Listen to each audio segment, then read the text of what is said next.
మోకాల నొప్పులకు ఎటువంటి సర్జరీ లేకుండా ఎపియాన్ పెయిన్ క్లినిక్ అందిస్తున్న అత్యాధునిక చికిత్స. Hi hello welcome to Suman TV. నేను మీ అనుష.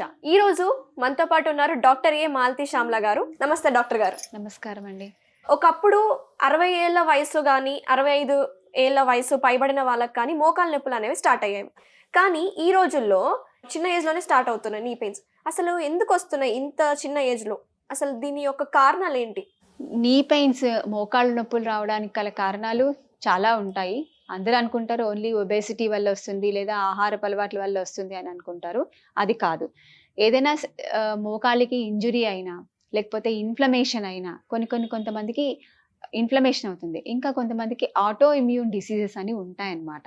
అంటే వాళ్ళంతట వాళ్ళకే రోగ నిరోధక శక్తి తగ్గిపోవటం వల్ల వచ్చేటటువంటి కారణాల వల్ల కూడా ఈ జాయింట్కే కాదు అన్ని జాయింట్స్కి వస్తే దాంతో పాటుగా నీ జాయింట్ కూడా ఎఫెక్ట్ అవుతూ ఉంటుంది.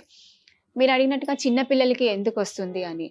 చిన్నపిల్లలకి ముఖ్యంగా రావడానికి గల కారణము కొంతమందికి ఆటో ఇమ్యూన్ డిసీజ్ వల్ల రావచ్చు, కొంతమందికి సరైనటువంటి వ్యాయామం లేకపోవటం వల్ల. అంటే దానికి దాన్ని కంటిన్యూస్గా ఒకటే చోట మనం కూర్చున్నాం అనుకోండి, దానికి రక్త ప్రసరణ ఏమవుతుంది, సరిగ్గా జరగకపోవటం వల్ల కూడా అది కంటిన్యూస్గా అలాగే ఉండిపోయి అక్కడ ఉన్నటువంటి కండరాలు అనేటటువంటివి సరిగ్గా పని చేయకపోవడం, నాన్ యూజ్ చేయకుండా అయిపోతాయి అన్నమాట.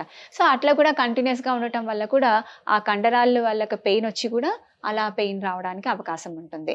ఇంకా వయసు పెరుగుతున్న కొద్దీ ఏమవుతుందనంటే మనందరికీ తెలిసిందే కాల్షియం డెఫిషియన్సీ వస్తుంది, ఆస్టియో ఆర్థరైటిస్ అని అంటాం. ఆస్టియో ఆర్థరైటిస్ అందరూ అనుకుంటారు ఓన్లీ నీస్కే వస్తుంది అని. నీస్కే కాదు, ఎక్కడైనా రావచ్చు. హిప్ జాయింట్కి రావచ్చు, లేకపోతే మేజర్ జాయింట్స్కి వస్తుంది. హిప్ జాయింట్స్కి రావచ్చు, వేస్ట్కి రావచ్చు, ఎక్కడైనా రావచ్చు అనమాట. పెల్విక్స్కి రావచ్చు ఆస్టియో ఆర్థరైటిస్. సో ఇది ఎక్కువగా ఎవరికి వస్తుంది అని అంటే ఆడవాళ్ళల్లో ఎక్కువగా మనం చూస్తూ ఉంటాము. మగవాళ్ళల్లో కన్నా ఆడవాళ్ళకి ఎక్కువ చూస్తుంటాం. కానీ మీరు అడిగినట్టుగా చిన్నపిల్లలకి ఎందుకు వస్తుంది అని అంటే సరి అయినటువంటి వ్యాయామం లేకపోవటం వల్ల ఈ మోకాళ్ళ నొప్పులు వస్తున్నాయి అన్నమాట. అందరికీ మోకాళ్ళ నొప్పులు ఉన్న వాళ్ళందరికీ ఆస్టియో ఆర్థరైటిస్ అని మనం చెప్పడానికి కాదు. అది అన్లెస్ మనం దాన్ని డయాగ్నోస్ చేస్తే కానీ మనం చెప్పడానికి కాదన్నమాట. అది జాగింగ్ లాంటివి ఏమన్నా ఎక్సర్సైజ్ ఏమైనా చేయొచ్చా మోకాళ్ళ నొప్పులు ఉన్న వాళ్ళు? చేయొచ్చు. మీరు అన్నట్టుగా మోకాళ్ళ నొప్పులు ఉంటే వాళ్ళకి అది ఇబ్బందికరంగా ఉంటుంది. కింద కూర్చుంటే పైకి లేవడం కష్టం అవుతుంది. కుర్చీలో కూర్చున్నా కూడా లేవడం అనేటటువంటిది కష్టంగా ఉంటుంది. సో అట్లాంటి వాళ్ళు ముందర ఏం చేయాలంటే ఈ నీ స్ట్రెంథనింగ్ ఎక్సర్సైజ్ అనేటటువంటి ఫస్ట్ చేయాలి. దానికి ఫిజియోథెరపీలో లేదా ఇంట్లో కూడా ఉంటుంది. దాన్ని క్వాడ్రిసిప్స్ ఎక్సర్సైజెస్ అని అంటారు. Quadriceps exercises. సో ఆ క్వాడ్రిసిప్స్ ఎక్సర్సైజెస్ చేయటం వల్ల ఏమవుతుందంటే నీ చుట్టూతా ఉన్నటువంటి ఏవైతే కండరాలు ఉంటాయో, నీకి ఏ కండరాలైతే మనము నడుస్తున్నప్పుడు లేదా ఎక్స్టెన్షన్ కానీ ఫ్లెక్షన్ కానీ చేసినప్పుడు అవసరం వస్తాయో, అంటే పనిలోని చేస్తూ ఉంటాయో ఆ కండరాలు బాగా స్ట్రెంథన్ అవుతాయన్నమాట, గట్టి పడతాయన్నమాట. ఆ కండరాలు కనుక మనము స్ట్రెంథన్ కనుక చేసుకున్నాం అనుకోండి, ఆటోమేటిక్గా మనకు పోవాల్సింది ఏంటి, లోపల ఎలా అయినా ఉండనియండి. అది 2 బోన్స్ చాలా మంది చెప్తారు జాయింట్ మొత్తం లాక్ అయిపోయింది, జాయింట్ మొత్తం అరిగిపోయింది అని చెప్తారు. జాయింట్ అరిగిపోతుంది వల్ల నీకు పెయిన్ వస్తుంది. అంటే నడుస్తూ ఉంటే దాన్ని గ్రీజింగ్ లేకపోవడం వల్ల పెయిన్ వస్తుంది. కార్టిలేజ్ పోవడము, లేకపోతే ఇంకా రకరకాల కారణాలన్నీ ఉంటాయి. అరిగిపోవడం వల్లనో ఏదో ఉంటుంది, సైనోవిల్ ఫ్లూయిడ్ తగ్గిపోవడం వల్ల ఇలాగ వస్తుంటుంది. సో దానికి మనం ఏం చేస్తామనంటే ఈ కండరాలను కనుక మనం స్ట్రెంథన్ చేసుకుంటే మన యొక్క పెయిన్ అంతా దాంతోటి వెళ్ళిపోతాం. అంటే పెయిన్ లేకుండా మనము దానిని నడవడానికి కానీ లేకపోతే మెట్లెక్కడాల్లో కానీ చేసుకోవచ్చు.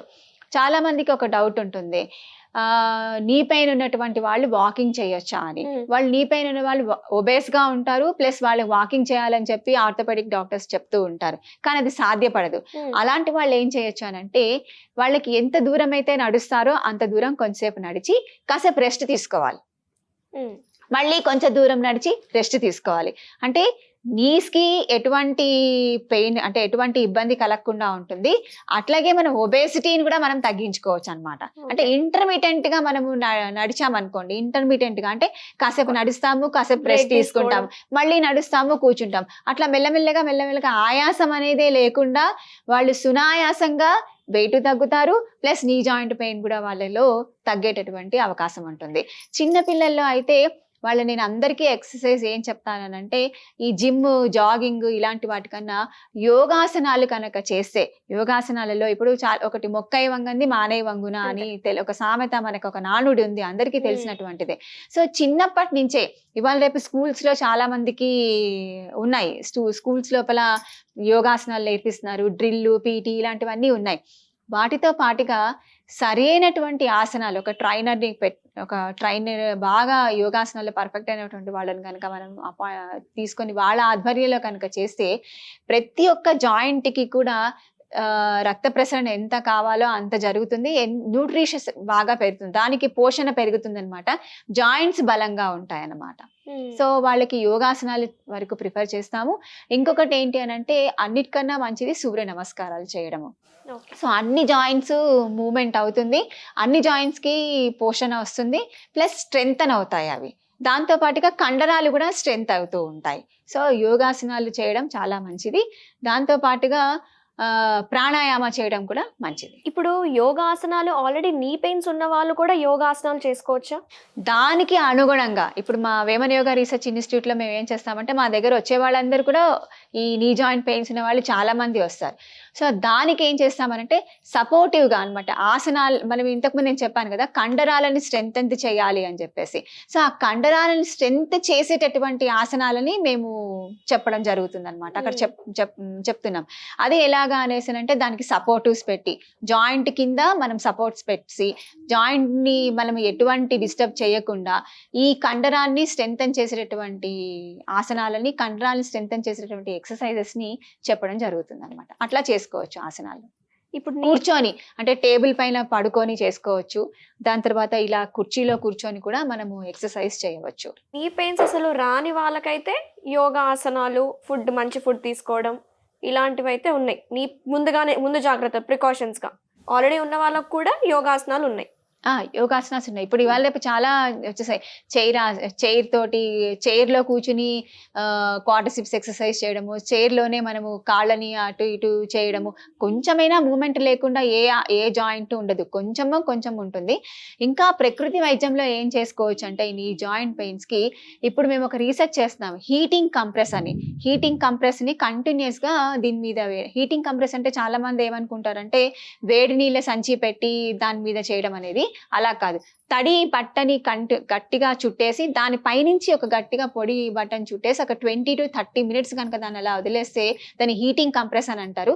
ఆ హీటింగ్ కంప్రెస్ వేయడం వల్ల కూడా నీ జాయింట్ పెయిన్స్ తగ్గుతాయి.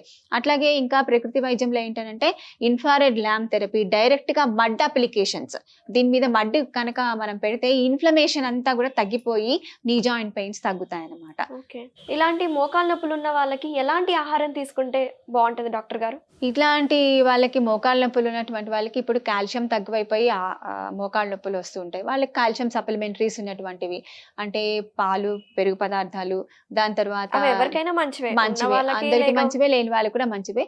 ఎక్కువగా కాల్షియం ఎక్కువగా ఉన్నటువంటివి ఇప్పుడు మనం తమలపాకులో మనం చూస్తుంటాం, ఎక్కువ కాల్షియం ఉంది అని చెప్తుంటారు. అలాగే మునగాకు కూడా చాలా మంది, దానిలో ఐరన్, అన్ని పోషక పదార్థాలు దాని లోపల ఉంటాయి. మునగాకు తీసుకోవచ్చు. ఇంకా దాని తర్వాత అన్ని ఆకుకూరలు, మునగాకుతో సహా అన్ని ఆకుకూరలు కూడా తీసుకోవచ్చు. చాలా మంది మన దగ్గర మునగాకు తినరు, దొరుకుతుంది కానీ దాన్ని అంత నెగ్లెక్ట్ చేస్తారు.